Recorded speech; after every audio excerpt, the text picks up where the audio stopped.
So what's up guys, nagklase ako sa RG tapos nakilala ko na itong kalaban tapos parang familiar siya na nakalaban siya ni Franca. Tapos sabi niya susunod niya daw ako sa kanya. Tapos yun, habang lang ako yung naglalakad dito ay bigla ba naman nag-double dash to sa harapan ko.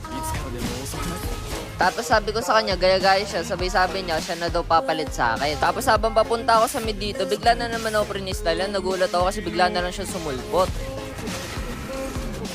Sabi ko sa kanya dito, tipigan siya. Tapos sabi ko ulit, ganito mag-double dash plus 3 recall pa. Tapos ito yung masamunod na nangyari.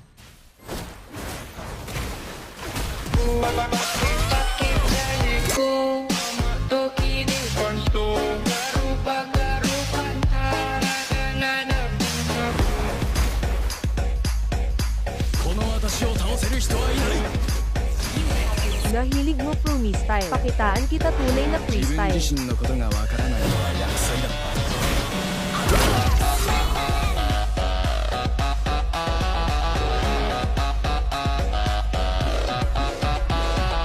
Tapos habang nabili ako ng item dito, na double dash na naman ako. Tapos sabi ko ulit, guys, siya sabi nagulat ako dito sa ginawa niya, grabe.